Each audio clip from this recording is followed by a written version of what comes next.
I am Sergey. Greetings to those living for the sake of immortality. Because of my age, I know secrets that are 1,000 years old, 2,000 years old, 3,000 years old.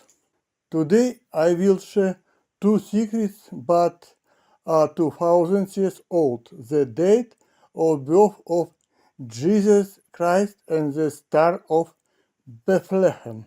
You will see a great heavenly signs what occurs of the night when events are born that change the whole world.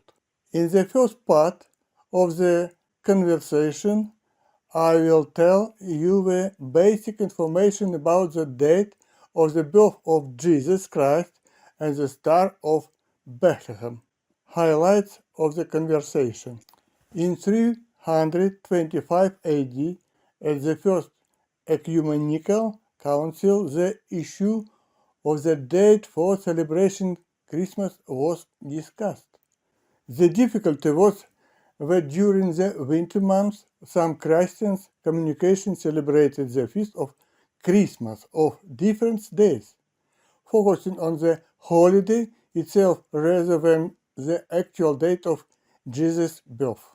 Were completely different things. Everyone knew that the actual birth took place sometime between May and October, as follows from the Gospel of Luke. The shepherds who came to see the infant were attending their livestock precisely during this period.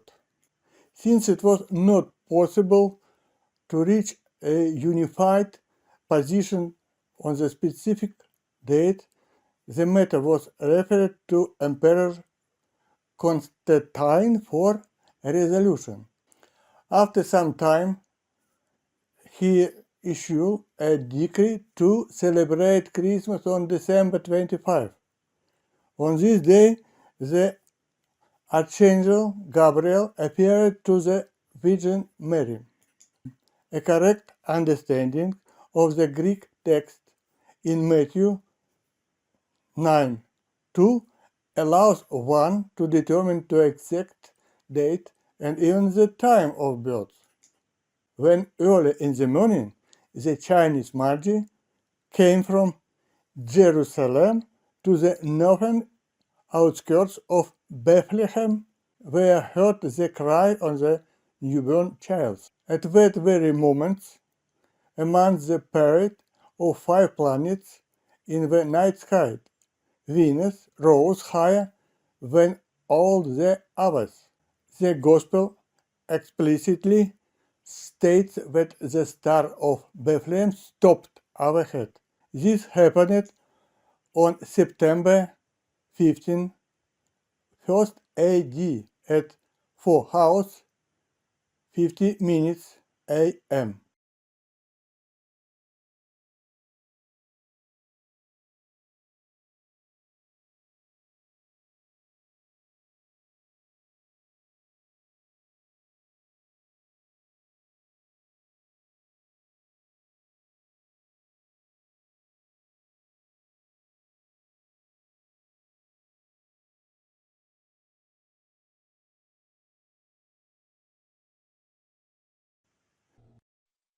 The Christian holiday of the Nativity of Christ is a day of celebration of the birth of Jesus Christ, not the actual birthday of Jesus.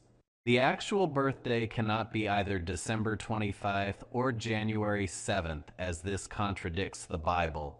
In Israel, cattle are grazed in the pastures in the spring and summer, but as soon as the frequent winter rains begin, strong winds blow, there is snow and frost, grazing in the open fields becomes impossible, and the animals are transferred to stall keeping.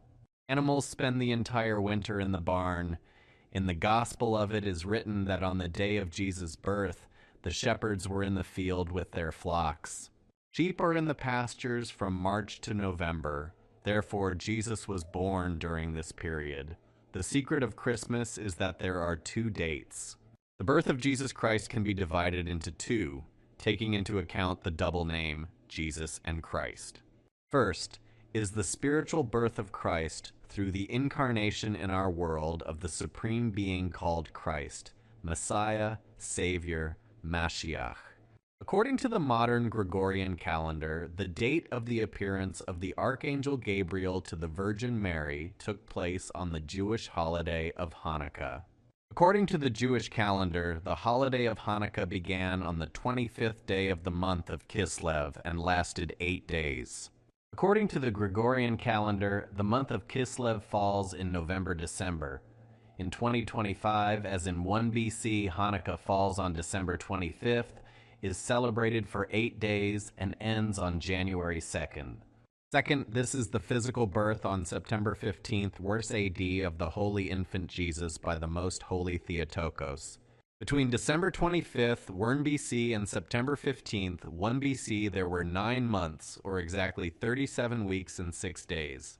On September 15th, 1 CE, a unique version of the planetary parade occurred. The moon and all the visible planets lined up in a horizontal line in a special configuration in the night sky of Jerusalem. Such an astronomical phenomenon happens very rarely. I will name 3 dates. Great signs occurred on these days. The unusual arrangement of the planets in the sky above Jerusalem was on April 20th, 1270 BC, when God gave Moses the 10 Commandments. In the capital of Egypt, the city of Memphis, on the throne that year, Pharaoh Ramses II sat. The great celestial sign was repeated over Jerusalem on the night of the birth of the infant Jesus on September 15th, 1st century AD. In Rome, the first Roman emperor and founder of the Roman Empire, Caesar Octavian Augustus, was on the throne. In Jerusalem, the ruler of Judea, Archelaus, son of Herod the Thirst. The astronomical configuration of the great sign over Jerusalem accompanied the birth of the foremother of the future ruler of the world on October 22, 1975. In ancient times, the Greeks and Jews used only consonants to write because they had not yet invented vowels. Readers had to rely on context to determine word boundaries and knowledge of the language to understand the text. Take a look at ancient Greek papyrus of the New Testament. You see a continuous row of consonants without spaces for words. When vowels appeared, the problem arose of how to decipher the text, which vowels to add, and where to divide the lines into words. When duplicating the original scrolls, copyists made mistakes, sometimes deliberately changing the text as they thought to improve it. Understanding ancient writings is aided by context, but not always. When analyzing controversial passages in the Bible, I look for the oldest version available and select a more logical translation. In the Gospel of Matthew, it is written that the star stopped above the place. In the original ancient Greek text, it is written that the star stopped above, that is, above all the planets and the moon. Stopped not in the literal sense. Stopped in the sense that the Magi stopped, that is, stopped observing the Star of Bethlehem when they came to the place of the birth of the baby Jesus, and the need for observation disappeared. For thousands of years, there has been no consensus on what the Star of Bethlehem was. In my opinion, the Gospel of Luke says it all accurately. An immaterial being, that is, an angel, appeared to the shepherds with news about the child. Angel in Greek means a messenger with news.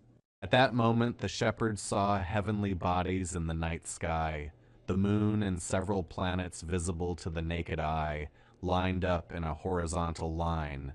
Evangelist Luke, not being an astronomer, assessed the parade of 5 planets as the heavenly army praising God. The heavenly army is a name for a group of angels as well as heavenly bodies that is repeatedly found in the Bible. The problem arose because of the inaccurate translation of the books of the New Testament from Greek into the languages of other peoples. I clearly see that in the Gospel of Matthew, the sign of the Star of Bethlehem is directly indicated.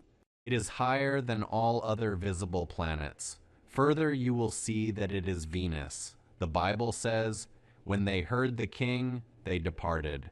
And behold, the star which they had seen in the east went before them, till it came and stood over where the young child was.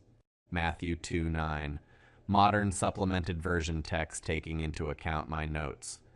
The Magi, having heard the king, left the palace and went to Bethlehem. And behold, Venus went before them from the east, guiding them until she came. And Venus was stopped at the top when they approached the house where the child was. I cannot show the starry sky over Jerusalem, which was 2,000 years ago at the time of the birth of Jesus Christ. Fortunately, thanks to modern technology, it is possible to show the minute-by-minute movement of the planets, starting from 1900. I chose 1975. Then, on October 22nd, 1975, at 4:50 a.m. above the holy city of Jerusalem, the planets and the moon repeated the configuration of September 15th, 1st AD. It was on October 22nd, 1975, that the foremother of the lineage of the future Lord of the world was born on planet Earth.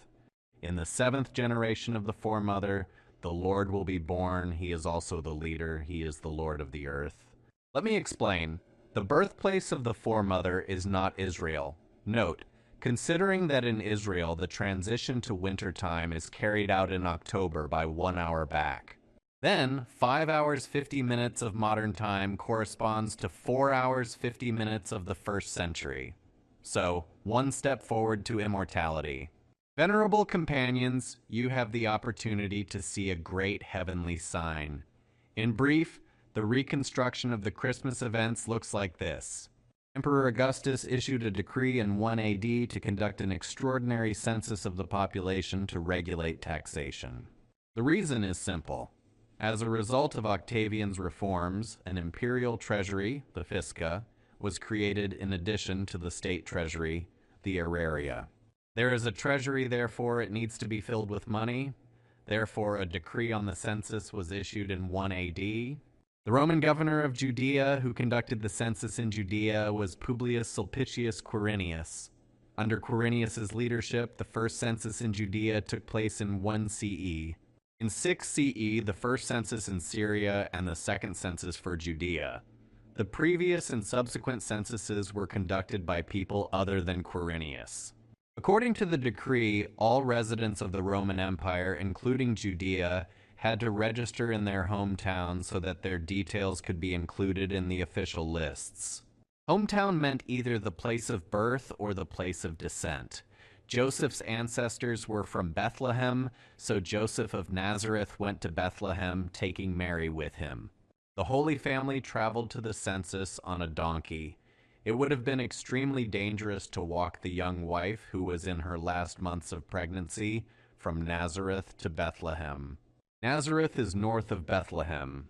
Joseph and Mary arrived on the northern outskirts of Bethlehem on September 14th. On the way, they passed the tomb of the foremother Rachel, which is still visited by pilgrims today.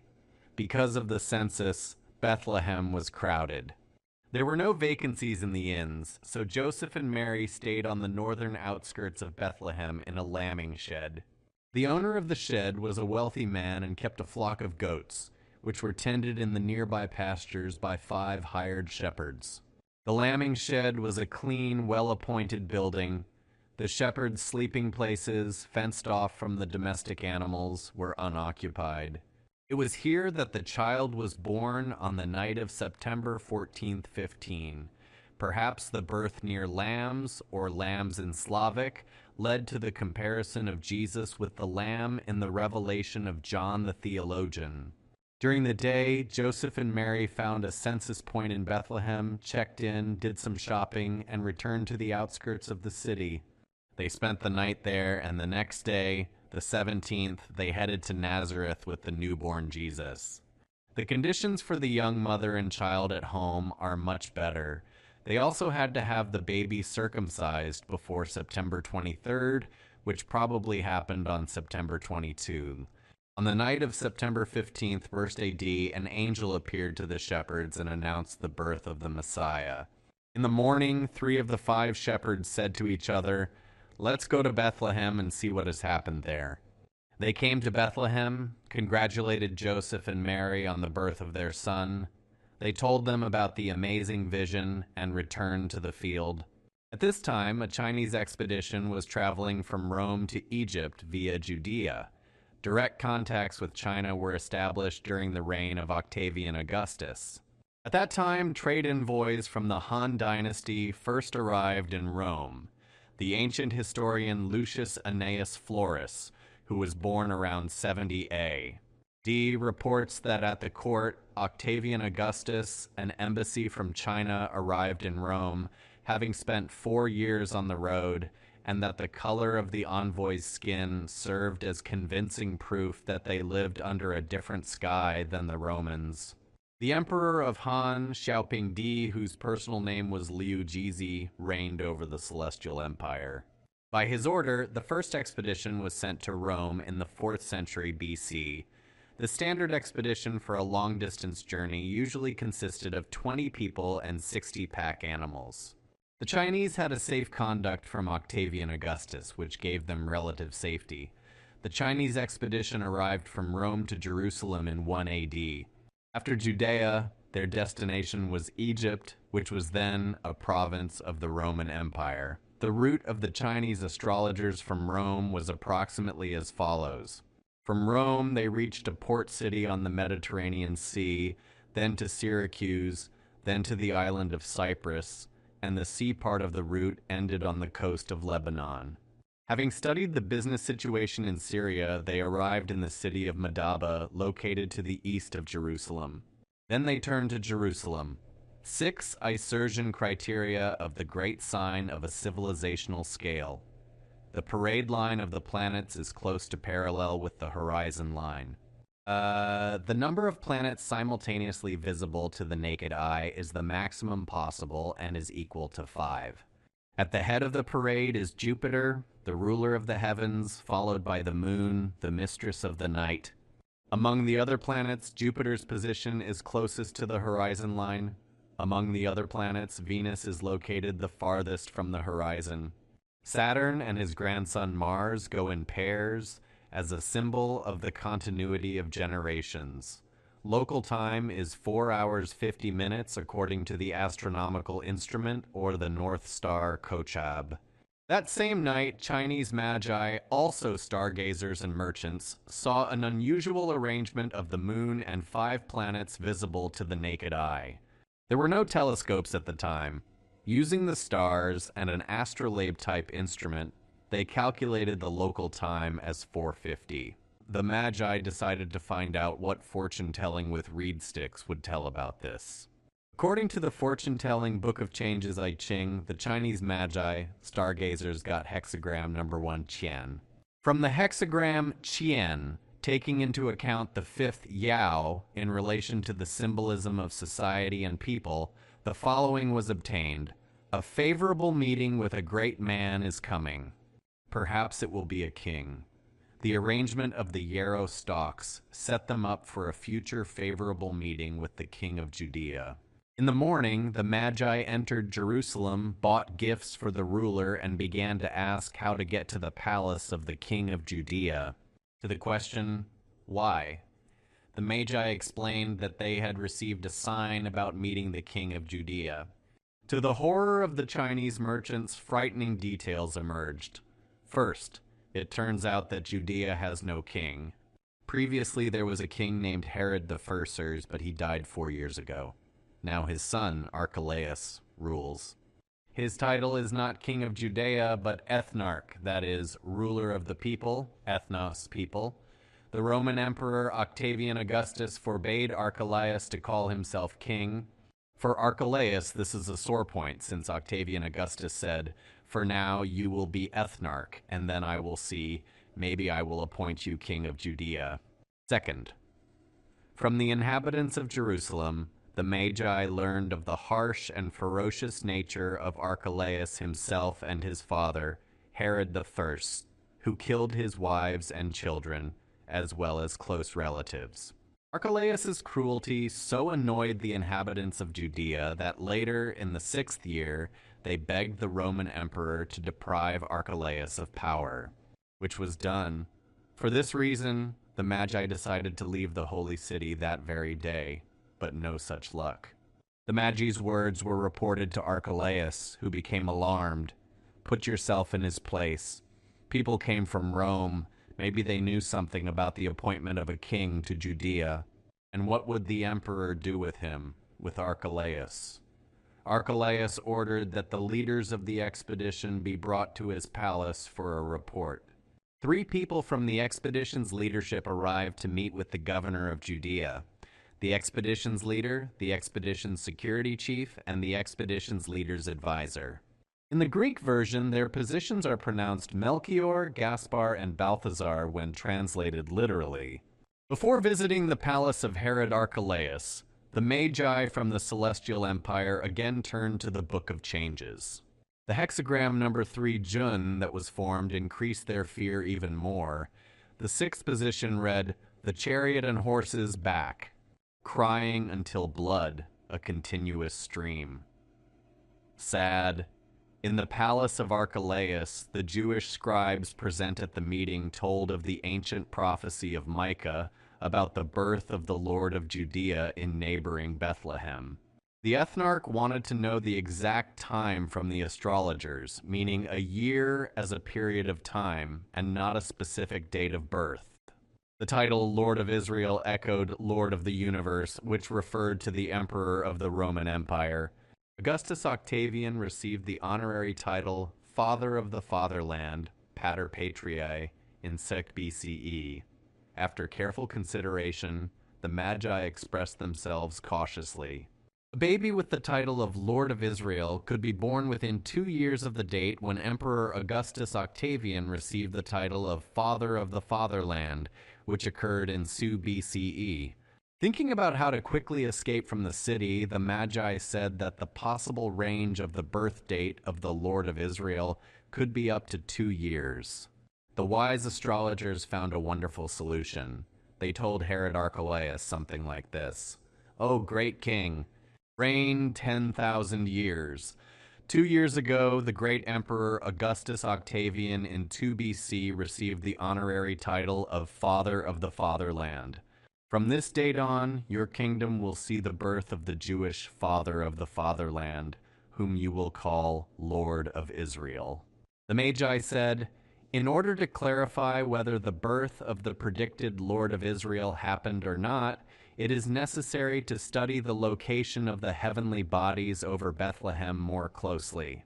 The meeting ended with the ruler in a bad mood. He told the Magi that his people would come for them in the morning, with whom they should go to Bethlehem and find the house where the child predicted by the prophet is.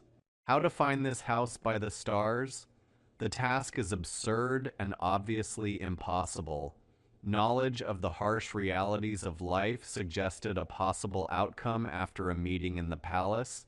It could end with a beheading or crucifixion. There was such a nice custom to severely punish the one who reported bad news.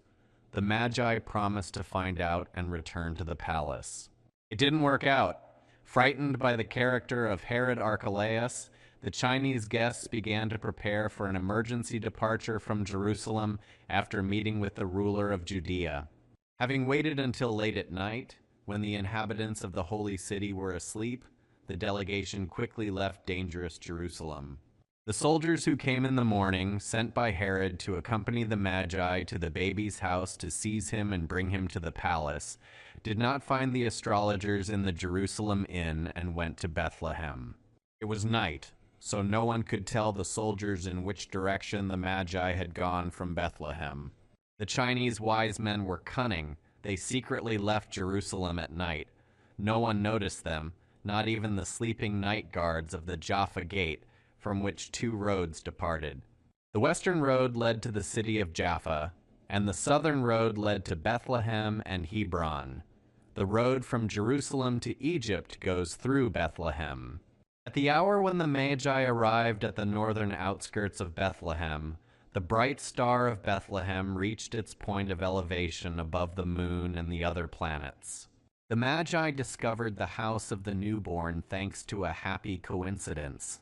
As they entered Bethlehem, they heard the cry of the baby from the nearest outbuilding of the house they were passing. At night, the position of the parade of planets was repeated as on the previous night. Mercury appeared in the east and Jupiter was in the southwest. There was a full parade of planets and the moon. At this time, the planet Venus took the upper position above the other planets. The Magi entered the courtyard and went into the outbuilding. Seeing unfamiliar Asian faces in front of him, Joseph was surprised by the translator's words about the birth of the Lord of Israel. The astrologers said that this was not a joke, suggested looking at the sky and paying attention to the line of planets. Through the translator, they congratulated the happy parents on the birth of their son. They presented Joseph and Mary with gifts for the newborn.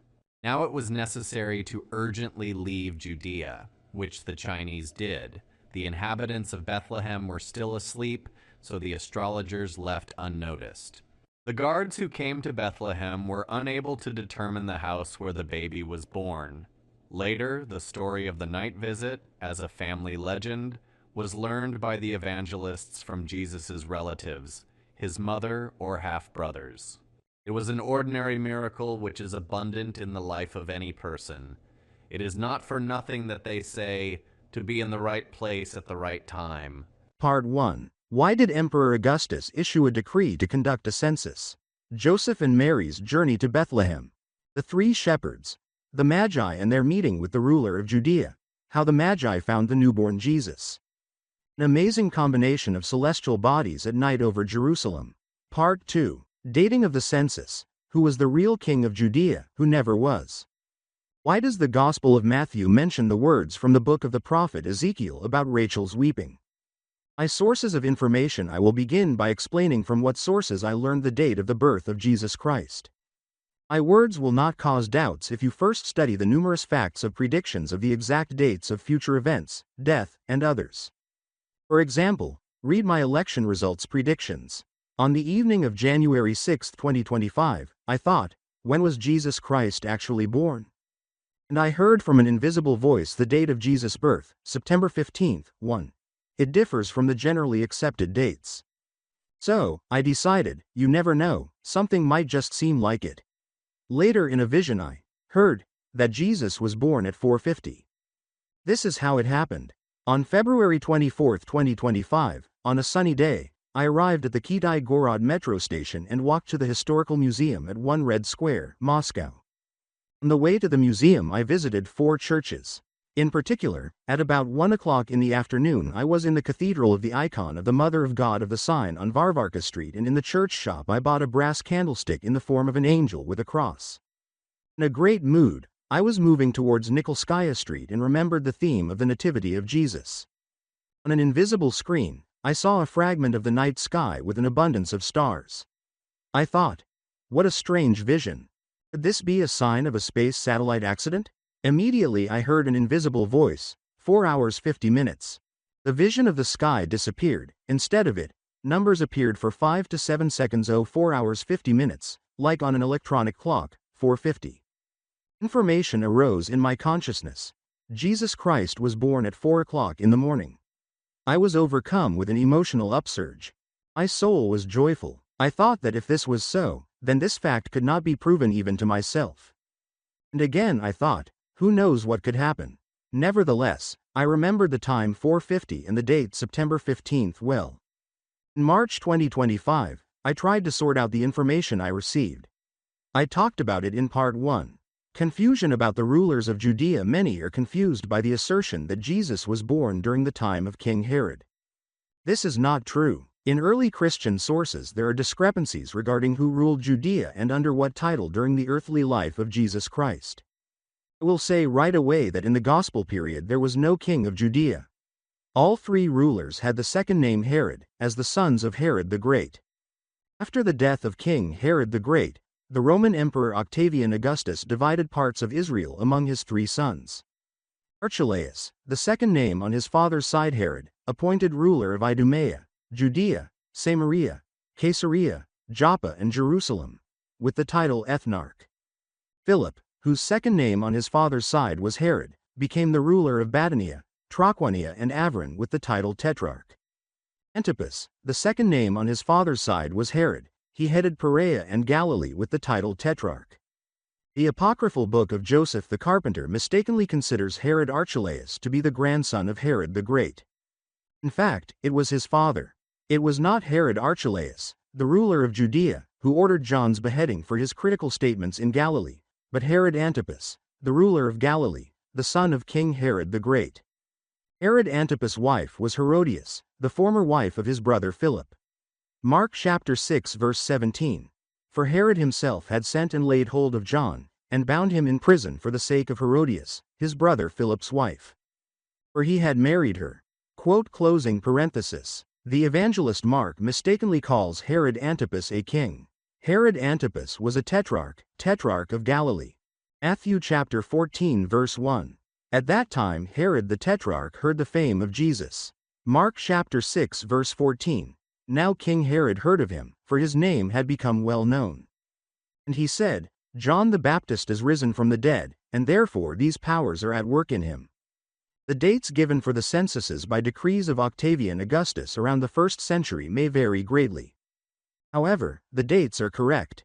For various reasons, censuses were conducted among the citizens of the Roman Empire throughout its entire territory, were only in Italy, or were only in certain provinces of the empire. The census, or census of citizens, was conducted by Augustus in 28 and 8 BC and in 14 AD. The last census during the years of the Republic took place in 70 BC. The year of the birth of Jesus Christ was not included in the planned census. Earlier I explained that this is related to the financial reform of Octavian Augustus. Few legal clarifications. Failure to register at census points entailed severe penalties. Failure to provide data could lead to confiscation of property or even sale into slavery. It is no coincidence that during the census, registration was carried out in the ancestral city or at the place of birth. Since ancient times, family lists were compiled in the ancestral city for a noble family. This data was used for various purposes, including on the ownership of land plots. Those who were listed in the settlements in the surviving family lists were registered in the census lists. That is, his ancestors were from these cities, or in cities at the place of actual birth. Hometown meant either the place of birth or the place of origin. By the way, rich people often preferred to be buried in their ancestral city, rather than at their place of residence or birth. The New Testament indicates two contradictory routes of the Holy Family from Bethlehem, the evangelist Luke to Nazareth, and the evangelist Matthew to Egypt. Where did Joseph and his family go from Bethlehem to Egypt or Nazareth? The correct answer is Nazareth.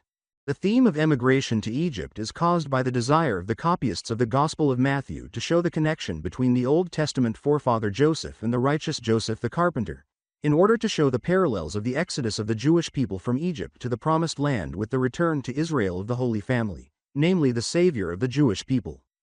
The logic is simple. God called the true firstborn and only Son of God Jesus Christ, just as he called the Jewish people from Egypt to the Promised Land 1,200 years ago.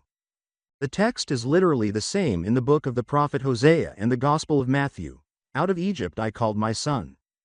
In my opinion, the attempts of the copyists of the Apocrypha, the book of Joseph the carpenter, and the Gospel of Matthew to draw parallels between the transition to Egypt of the two Josephs, the Old Testament forefather Joseph and righteous Joseph, are unsuccessful. I will start with the Old Testament forefather Joseph. His brothers sold Joseph to the Ishmaelites for 20 pieces of silver. And they took Joseph with a caravan of camels to Egypt. Genesis chapter 37 verse 28. According to Matthew, righteous Joseph voluntarily took his family to Egypt. Hosea's prophecy does not refer to the Jewish people as the Son of God and Jesus Christ, the Son of God. Hosea says that, at dawn the king of Israel will perish. In reality, at this time the Son of God, Christ, did not die, but was born. The phrase, Joseph also went up, Oruanto, from Galilee, out of the city of Nazareth, into Judea, to the city of David, which is called Bethlehem. Luke chapter 2 verse 4. The Greek word Oruanto, can mean movement on foot or by horse-drawn transport. The average travel speed on a donkey is 25 to 30 kilometers per day. From Nazareth to Bethlehem, the travel time on a donkey will be approximately 4 to 5 days. Place of birth. Northern outskirts of Bethlehem. The birthplace of Jesus is located on the northern outskirts of Bethlehem, which is logical, because Joseph and Mary came from Nazareth. Nazareth is north of Bethlehem. By the way, the Magi, having come from Jerusalem, for the same reason ended up in the northern part of Bethlehem. The Apocrypha, Book of Joseph the Carpenter, confirms the geographical location of the birthplace of Jesus to the northern outskirts of Bethlehem. On the geographical map, the tomb of the foremother Rachel is located north of Bethlehem. In the first part of the conversation, I told you that many people came to Bethlehem for the census, some on foot, some on horse-drawn transport, such as donkeys, camels, and horses. There was a shortage of places in the city where one could rent temporary housing. When Joseph and Mary learned about this, they did not go to the city, but stayed on the northern outskirts of Bethlehem in an outbuilding next to the lambing yard. The lambing shed was a clean, well-appointed room. Anyone familiar with the habits of goats knows that they are very fastidious animals. A goat will never touch dirty food. Food that has fallen on a clean bedding is no longer considered food for goats. Goats will not eat spoiled food with a bad smell. When I fed them apple halves, the goats willingly took them from my hand. They ignored fallen apples. Perhaps being born among lambs, or lambs in Slavic, led to the comparison of Jesus with the lamb in the Revelation of John the theologian. Information about the two Bethlehem and Rachel for reference. Let me remind you of the two Bethlehem. There are two Bethlehem, one south of Jerusalem, the other west of Nazareth. The distance between Jerusalem and Nazareth is 64 kilometers as the crow flies. Bethlehem of Judea, or Bethlehem in the land of the tribe of Judah, is a city near Jerusalem located on the western bank of the Jordan River in the land of the tribe of Judah. There is another ancient city, Bethlehem of Galilee, in the land of the tribe of Zebulun near Nazareth in Galilee in the north of Israel. Since there were two Bethlehem, it was sometimes specified that this was not the city near Nazareth, but the one where the descendants of Ephrath, the second wife of the biblical Caleb, lived. This Caleb had two grandsons named Bethlehem from Caleb's sons by different wives. Salma, the son of Caleb, is related to Bethlehem of Zebulun in the land of the tribe of Zebulun near Nazareth. For example, the book of Ruth tells of a man from Bethlehem of Judea with his wife and two sons. They were Ephrathites from Bethlehem of Judea. Genesis chapter 48 verse 7, "But as for me, when I came from Padan, Rachel died beside me in the land of Canaan on the way, when there was but a little distance to go to Ephrath. And I buried her there on the way to Ephrath, that is, Bethlehem." The city of King David is the oldest inhabited area of Jerusalem. Neighboring Bethlehem was administratively part of the city of David due to its proximity to it. According to the Old Testament's first book of Kings, King David was born and anointed king in Bethlehem, which is why Bethlehem is sometimes called the City of David. The beginning of the 1st century AD, Bethlehem was a village a few kilometers from the Holy City. And I went to the Church of the Nativity in Bethlehem. The second name of the church is the Basilica of the Nativity, and I noticed that this settlement is currently officially considered by Israel to be not a suburb of Jerusalem, but a part of it. Herod Archelaus waited 2 days for the Magi to return. They did not come, so he sent his men to Bethlehem to look for them. The Magi were not there. Herod realized that he had been deceived and ordered all Bethlehem children under the age of 2 to be killed, hoping that the future king would be among them. Of course, the order was secret. Just in case, Herod Archelaus extended the time period to 2 years. Therefore, not only newborn babies were persecuted, but also older children. When discussing the interpretation of the slaughter of the infants in Bethlehem, it should be understood that it is about the slaughter of all the infants within the boundaries of Bethlehem. Children were not killed throughout Judea. The words, "within the boundaries of Bethlehem," mean only Bethlehem and its immediate surroundings. Read carefully. The Old Testament prophecy of Micah was understood literally. The Messiah would be born in Bethlehem to a family of its residents. Therefore, the filtering of children was based on this criterion, and accordingly, there were far fewer victims than if they had searched among the numerous newcomers who came for the census. Less than 25 children. Let's go back to Matthew chapter 2 verse 16. "And he sent forth and put to death all the male children who were in Bethlehem and in all its districts, Oriwah, from 2 years old and under, according to the time which he had determined from the wise men." In the New Testament, the word Oriwah, gor is, translated as Region means the administrative boundaries of a settlement or region. Mark chapter 7 verse 31, again, departing from the region of Tyre and Sidon, he came through the midst of the region of Decapolis to the Sea of Galilee. Greek word oriwa, gories, limits, boundaries, region. Thus, the meaning of the expression, in Bethlehem and in all its borders, is as follows. It is exclusively about one settlement with all its adjacent residential and non-residential buildings, including storage facilities and premises for keeping livestock. The Gospel of Matthew quotes a fragment of Jeremiah's prophecy. Who is Rachel and what does Bethlehem have to do with it? It is necessary to recall the Old Testament Rachel and the slaughter of the Bethlehem infants by order of Herod. Rachel's lament is not mentioned in connection with the slaughter of the Bethlehem infants. My opinion in a condensed form. The Old Testament prophet Hosea predicts, "When you hear the sound of the trumpet in the city of Ramah, know, O tribe of Benjamin, that they have come for you." Let me remind you that Benjamin is the son of Rachel. Hosea's prophecy was fulfilled 119 years later in 597 BCE, when the prophet Jeremiah heard from Nebuzaradan, the Babylonian captain of the bodyguard, that the captivity was God's punishment on the Jews. Literally, "The Lord your God has pronounced this disaster on this place." The foremother of the tribes of Ephraim, Manasseh and Benjamin by name Rachel, Jacob's wife, mother of Joseph and Benjamin. Rachel's tomb is a still functioning shrine north of Bethlehem. The birthplace of Jesus is located not far from Rachel's tomb. This circumstance directed the thoughts of the copyist of the Gospel of Matthew to the possibility of correlating two historical figures, Jesus and Rachel. Long time ago, Rachel died in Bethlehem when her husband, Jacob, went to Egypt. Jesus Christ was born in Bethlehem. Jeremiah chapter 13 verse 19 first predicts the Babylonian captivity the inhabitants of Judea. All of it, it shall be wholly carried away captive. And then Jeremiah, in the name of the Lord God, reassures the captive Jews that the Lord's favor will return to the Jewish people and many will return from captivity. In addition to direct words about this, the prophet uses an image Rachel, as a prophecy about the return of the Jews from the Babylonian captivity. The Lord promises this in the days when the Jews are taken to Babylonia. The Lord says, "And your sons will return to their borders." Of course, Rachel is not crying about returning from captivity, but about sending the Jews into captivity. What does Rachel's cry have to do with the city of Ramah, to which Rachel has no direct relation? I will answer. Ramah was a gathering point for the resettled Jews. Columns of captive inhabitants of the kingdom of Judah, men, women and children, went through Ramah to the Babylonian kingdom.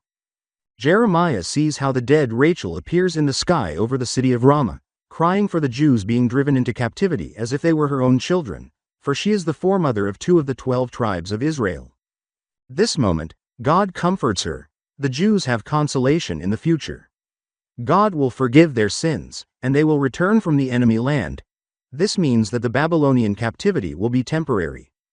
This is a consolation for the Jews. Now I will say more. In Jeremiah's words about the weeping in Ramah there is a reference to the words of God, spoken through the prophet Hosea. Blow the ram's horn in Gibeah, the trumpet in Ramah. Cry aloud at Beth-aven, look behind you, O Benjamin. The Gospel of Matthew quotes a prophecy by Jeremiah. At first glance, it is strange. Why is this quote given in connection with the murder of the Bethlehem infants and the inhabitants of Judea being taken into Babylonian captivity? The infants are dead, the Jews are alive and will return to their homeland in 70 years. Incomparable. The answer is that Jeremiah predicted not a murder, but a return from Babylonian captivity. Says the Lord, "And your sons will return to their borders." Since Jesus was born not far from Rachel's tomb, the Gospel copyists decided to pick up a quote from the Old Testament at any cost.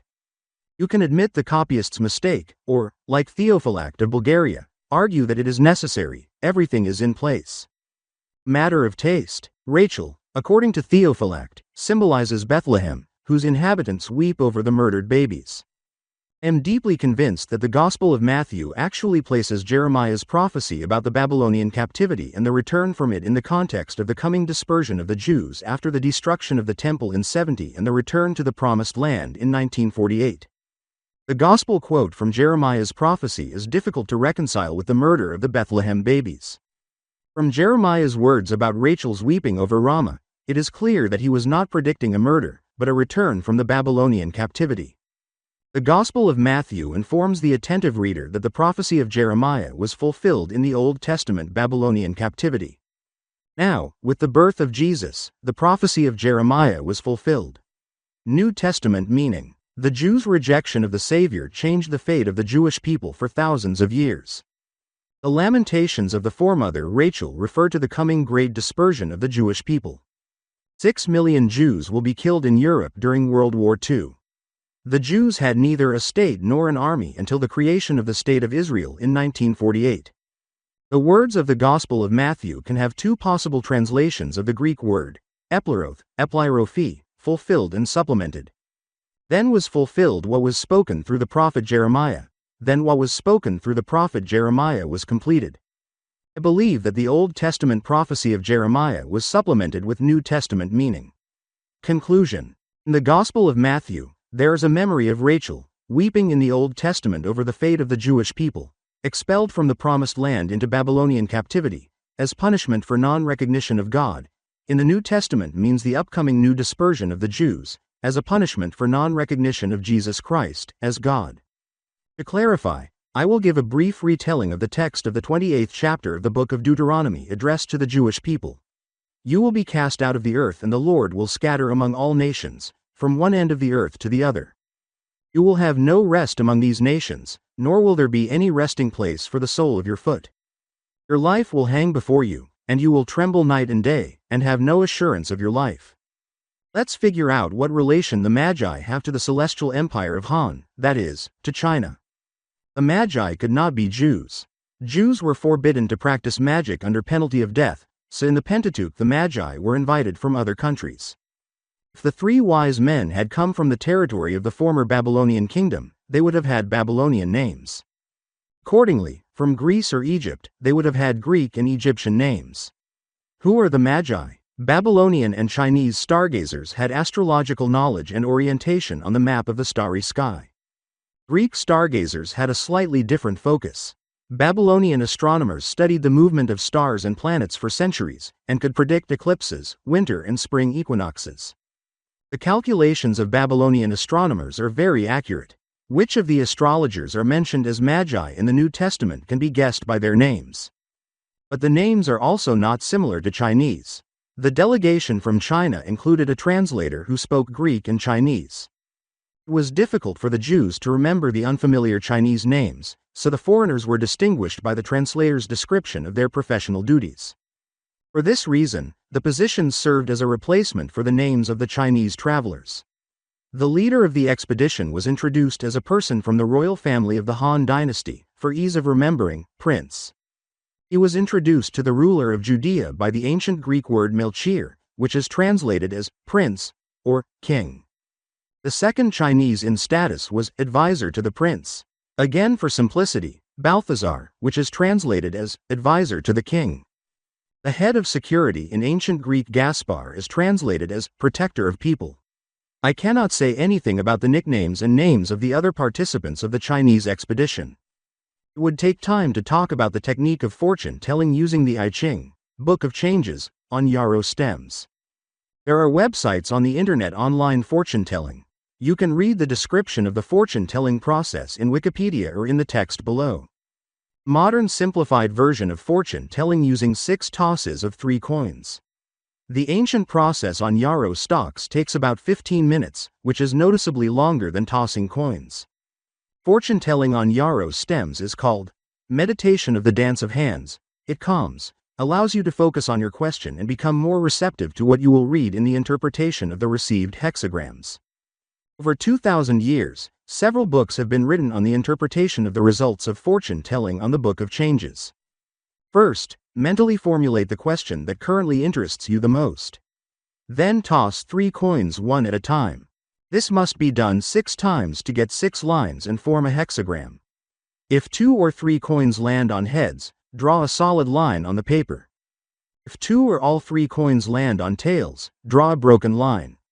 The lines in the hexagram are located one above the other, starting from the bottom.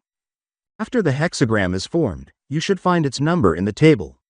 To do this, Divide it in half and find the upper part among the trigrams placed horizontally, and the lower part vertically. The point of intersection is the number of the hexagram that fell to you. Now find in the Book of Changes the explanatory text related to it, the interpretation. In the Book of Changes, I Ching, find these 2 hexagrams and read the explanatory text related to them, the interpretation. Share with good people information about secrets hidden under the veil of millennia. The format of my video conversations is built in the style of a leisurely acquaintance with the secrets of the universe. Please subscribe to the channel, like and write a comment. This will be an important contribution to your own future. Thank you very much. I believe in your aspirations for freedom of nonlinear information flows. Republish my videos and articles online or in print with a link to Sergey Bareja, record videos and audio stories using my materials. Make knowledge accessible to everyone, not just a select few. Adapt materials from my sites, analyze, criticize, distribute. Write in the comments how many times you have shared my video conversations. The height of stupidity is to criticize my talks from a scientific standpoint. My talks do not claim to be scientific or historical research. Their goal is to popularize historical methods of understanding the past and the future. The following my video conversation is devoted to the story of how and where Jesus received general education and studied the Old Testament. During this period of time, in modern terms, he studied, received the profession of a rabbi, worked as a carpenter, joiner, blacksmith, gave private lessons. He lived an ordinary life. Until next time. Activity promoted this video. Don't hold back your excitement and enthusiasm. Subscribe, like, and leave comments, please. See you full version with detailed explanation in both English and Russian at the link on the website.